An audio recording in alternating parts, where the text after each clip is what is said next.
if you don't know where to begin, better ask Win.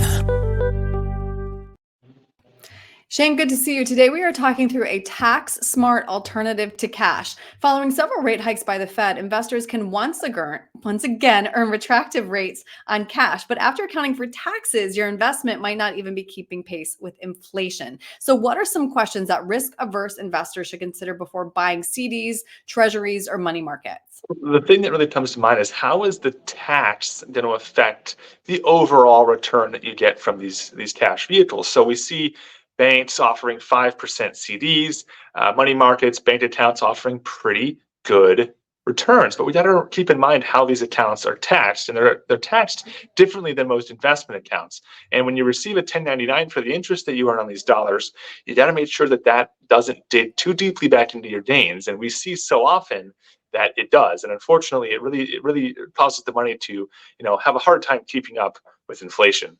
That's right. Good point. So I want to talk through some tax smart cash alternatives, specifically buffered ETFs, because these do offer principal protection for the risk averse investor. Exactly. These are becoming very, very popular. And really, these are for those folks that have really a bad feeling about the market.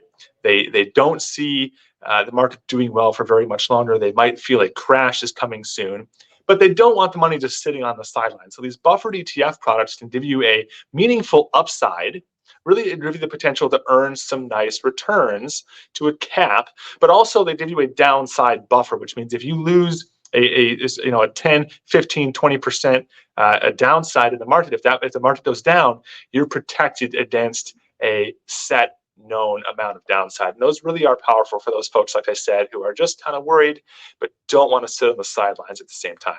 Right. People do not feel good about the economy these days. So I want to circle back to taxes, though, for a second. Cash alternatives, and bonds, they're all subject to income taxes, whereas buffered ETFs don't generate taxable interest.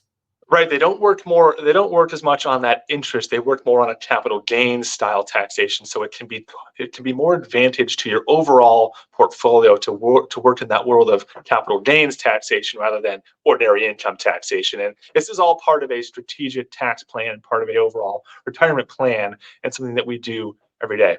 I'm really glad we got to dig into this, because so many people are pouring, again, trillions of dollars into money markets and such right now. So Shane, if somebody wants to talk to you more about strategic tax planning, what's the best way to get a hold of you? Best way to get a hold of us is online or by phone. Our phone number is 602-456-1928, or visit us online at winstonandcompanies.com.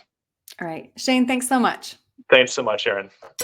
Got a plan for your retirement, 'cause you know it's just down the road.